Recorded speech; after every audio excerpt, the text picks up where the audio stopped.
I like that one. Yeah. I like that one a lot. I have a lot of passion with that. Yeah, it's men need it. Men need it bad. They need to know it's okay to be manly. And being masculine, being manly in your marriage and in your faith and in your family doesn't mean you have to be a jerk or anything like that. That's not a masculine quality. Yeah, right? but people, it means leading. People get that confused. For sure. Oh yeah. You know? So it's testing 1 2. Sean, Chris.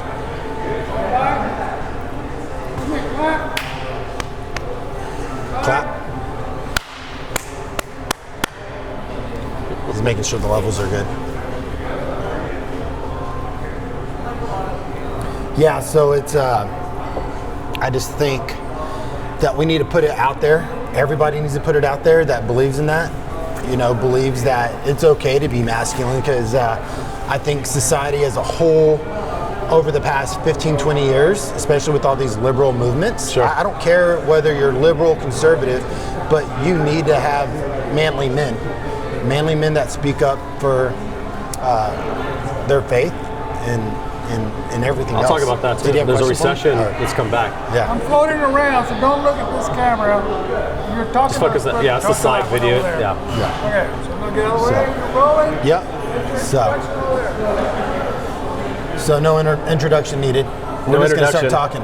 We're just talking. Well, our event is cigar, coffee, and the word, right? And we do this once a month. Yeah. I want to encourage other people to come out. If you're in the Share Dallas-Fort Worth area. If you see this video, share it. Yeah. We get, about 50 to 60 guys pretty much every month. Mm-hmm. And we're kind of at the early stages today. We'll fill up again like we do every month. So, but I think it's a good place and a platform for men to get together and talk about, things that are going on in their life and stuff outside of work. Yeah. I know kind of the conversation that we're talking about like today is we talk about masculinity. I think that's an important quality. Yeah. But where we got to this point is this wasn't something we questioned 20 years ago. Yeah. It wasn't an issue. It wasn't something that men maybe by default were supposed to lead, and then you had this progressive movement that worked against it, that believed that we need equality on everything and all outcomes should be the same. And and I think what's happened is it's really set a lot of us back. Yes. And trying to be politically correct. Ironically, the ones that really is set back is a lot of the women. It has. Because now they're asked and tasked to do things that isn't their natural gift or strength. Yeah. And it puts us in balance about everything. Or the mindset that they've embraced, or at least been poured upon them, of they need to be in the workforce, they need to do this, they need to do that. But I believe God created us to have our roles and like you said, special gifts. And I'll tell you what, my wife, I couldn't do what she does on the day-to-day. She raises our kids, she does everything that I wasn't built to do. Sure. Can I do it? Oh yeah, I could do it, but I couldn't do it with the love, the compassion, the You would do it as a task, and it wouldn't come from internally, from who you are. Exactly. It's a task, because we're task-oriented. I'm a hunter. I'm a provider. Yeah. And I want to love my children and be there and support them and help them and grow them. But my wife brings on special qualities that I don't have. Like, I couldn't do it as good as her. Yeah. I'm a great father. I'm a great husband. I'm a great this. I'm a great that. But like you said, I believe there's certain things that we were born with, blessed with, that your wife does better than you in 100%. certain areas. Yeah. Yeah. Oh, yeah. There's a lot of things she does better than I do.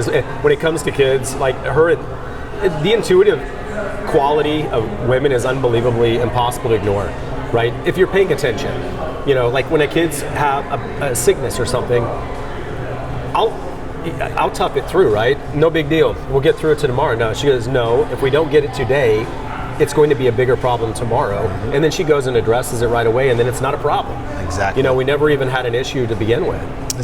My wife says sometimes she's like, you lack empathy, but now she realizes it's not that I lack empathy. I'm so empathetic to when my kids get hurt, sure. They fall, they this, that, the other. It's that she was blessed with the empathy that our children need, that I don't have that special, factor, whatever it is, right? It's, you love your kids, they get hurt, you feel their pain. Sure. But my whole thing is, maybe I was built to have sons with my mindset, Because when they fall, I'm like, get up, walk it off, you got this, right? She's like, no, you need to pick them up, embrace them, love them, and gently get them going on their way, right? It's little nuances that I agree with everything she says, but it's not my automatic trigger when they fall. Yeah, you tough it up, get up, go. My nephews, it's great. The mindset I have, hey, get up, you're good. No, you're not gonna cry, you're okay, let's go. But with my daughters, seeing my wife, I'm like, I don't have that, and it's okay. That's why she's my rib, she's my helper, right? Well, what's great, and this is really good. This is a good time for, especially us here in this country, because 20 years ago we didn't question this, and then we go through this progressive movement about, equal this, equal that, or we need more or women need to lead the household, and all these other things. And I think, all these years I've been thinking, like, man, I don't think they want to. I don't think that they don't want the weight and responsibility of how we're going to take care of this month or how we're going to take care of next month. Yeah. And when you have two people fighting for the same position, then you both end up losing, and they don't want the responsibility. Everything falls on them when things don't work. Yeah. Men were designed and built to handle that. There are a lot of things that I do in leading my family and it doesn't work out, and it's my problem, my fault. I got to deal with it. But I think we're you got to bear that weight. Yes, but I think we're built to do that, and it's okay. It's okay to be the one that if you're leading, it also falls on you too. You don't get to escape responsibility. You're still responsible for it. But this movement is starting to go back the other direction. And I've said this before. We're finding that, like, even online on social media, people will post about Jesus all the time. Yeah. They didn't do that 3 years ago. We didn't do that 5 years ago, 10 years ago. It's a big change that's starting to come back, and it's, I hate to always define it as a political movement, because it's kind of like the progressive versus a conservative perspective. Obviously you and I are far more conservative, but that's a really good, a good thing that we're seeing is that people are becoming to be open, and it's almost, I can't call it a revival, but it's certainly heading that direction, right? You have massive colleges that are, coming out at championship games, professing their faith in Jesus, in all sports, and they're starting to come back around. I think that's a really good change of direction. I think we've been pushed into fearing to be publicly open about our love, our masculinity, our faith. And so with this, you said it's on its way. I think the revival is at the cusp of the start, and it's going to get stronger, and I hope it gets stronger, because I'll tell you what, there's a lot of weak men out there, and they're weak because they're raised by households or maybe single mothers. Mothers are great, but a man needs a father figure in their house. And if a man doesn't have a father figure, a mentor, a male in their household, or somewhere close to them, close access, maybe whatever it is, I think they're missing something, and then they're not raised. And that's, we see it, Chicago, Detroit, a lot of cities with a lot of violence, with a lot of murders, a lot of crime, high crime rates. It's boys trying to profess themselves to be men in negative stereotypes. Exactly. Because they don't have a father figure to show them. They don't have the day-to-day. And it's really hard, because a lot of times the single moms will do everything they can, and they're doing the best they can, but they can't play that role. That was not their role. And it's not meant to be their role. That's one of the dysfunctions and perversions of a society that goes in the digression, of progressivism, is that you end up losing those identities and things that are important, for leadership and masculinity, and things that will show these are what we need to see. We don't force masculinity. We don't force, through aggression and things. That's not showing a proper sign of strength. It shows that you're immature and you're weak. Yeah. Because you go to the lowest common denominator to address a problem. And that's not how we solve problems. It's not. But they don't have a good example to to work from. So, I think that's been a really good a good change of things that's been happening too. What would you say, social media, a book, a mentor out there, what is, if someone doesn't have access to meeting you or I, right? What's something that they can look up or read or search online as a good male masculine mentor that you recommend? Well, I've taken this personally. Okay, I mean, like the death of Charlie Kirk did a lot of things to me. Yeah. Okay, and I know he did to a lot of other people. it awoke in me when I was growing up. I didn't have strong male role models. You know, my mother had married 3 times, and not one of the men were really men. You know, they played man. They played one on TV, but they weren't really one at home. Yeah. And they weren't pouring into me and talking about masculine qualities and how to lead. So I looked to other men. You know, that's me looking back and the way I approached it. And I had other men in my life, and it was Bible studies and things like that. So my son is now in 5th grade, and I asked him in the fall, I said, what do you think about having a Bible study at our house? And we'll go through the Word. We'll talk about positives and negatives, things that are happening through the week. Highs and lows is what we call it, so it's less negative. Right. We talk about highs and lows, and then I want to give a chance that we can all pray together. And it took him a couple weeks to warm up to it, and then he's like, yeah, I think I would do that. So we started doing that this spring, and we meet in our house, and we and I give them a verse the week before, and they're not in our church, they're not in our denomination. You know, and I told all the parents, I said, I'm going to be denominational neutral. I'm just going to work through Scripture, and we're going through the first one you should go through when you're talking to people about Christ is John, right? The book of John. So we're just going right through John, and every week I introduce some ways to look at the life of Christ, and then I try to get them to create questions and like, why is it like this? Why is he doing this? So that way they can start owning their own faith, right? And then we talk about highs and lows, and my son loves it. I did it every other week to make it kind of an easy thing to transition, but he wants to do it every week. Because they like the conversations. You're talking to your friends that's not talking about Minecraft, that's not talking about, you know, these other things that they have interest in, or soccer. You know what men do? Like, you go to a bar, they talk about sports. We ain't talking about basketball right now. We're talking about relationships. And men don't do that. You know, and this is an opportunity for them to talk about things that are deeper and that are more meaningful.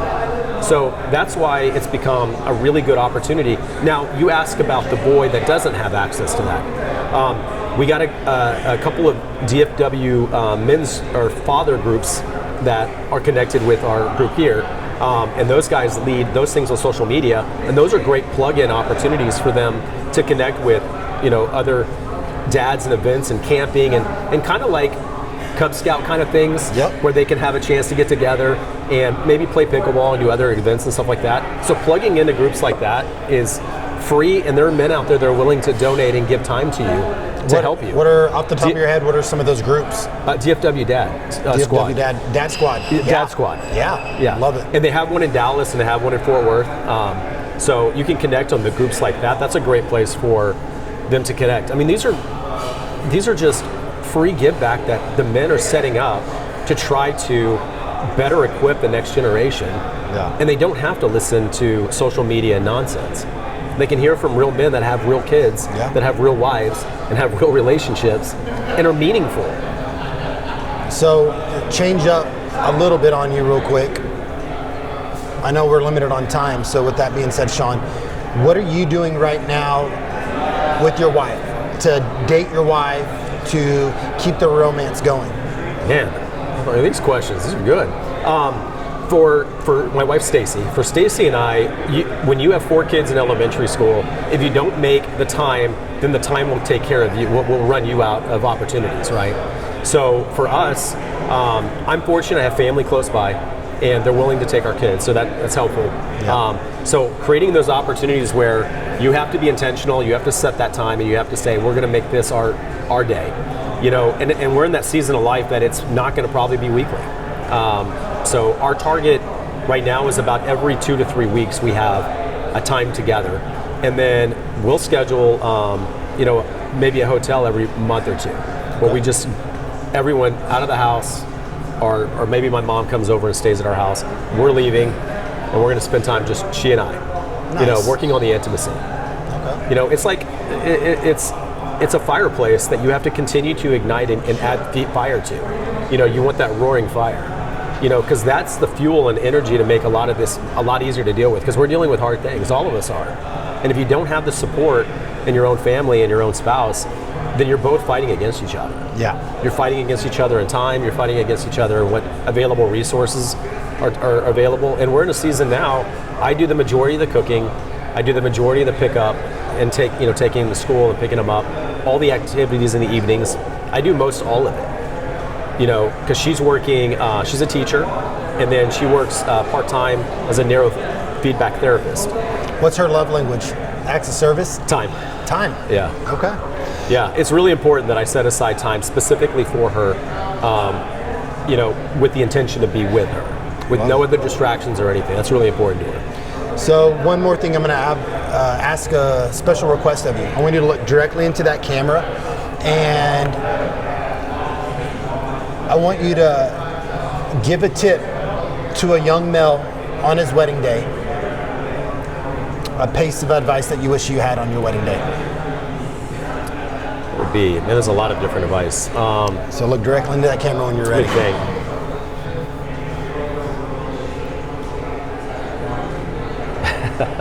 Think about this one. Told you it was a good one. If I would have told myself my best piece of advice, I got to think, you know. I would probably say the best thing that I would say is that this is your one time. You know, you're getting married, this is your one time to commit. Make it a full life commitment, and that anything and everything, you know, it's not a 50-50 relationship. That's probably one of the most critical things that the world will tell you. It's a 100%, 100%, and sometimes you can only give 80%. You know, this is not, I'll do my part, you do your part, and we're going to meet in the middle. No, it's, you're feeling less, I'm going to be more, and then there will be reciprocation. Women will reciprocate way more than men will. You know, I think men are naturally more selfish. I think we're more, you know, we check our boxes. We're task oriented, and once we've done all that, I'm done. I'm out. I've done what my part is. There are times that your woman is generally a weaker vessel on a lot of things. You have to be stronger in those situations and step up. So think about the relationship as a 100-100 relationship, and you will have a better chance of success. Give 100% marriage. Marriage isn't 50-50. It's 100%, 100%. Give it your all, both of you, husband and wife, and you're going to make a great life. Awesome. One more clap. All right. Do I need to clap too? No, he's just checking, making sure it was all the way picking up. through. Oh!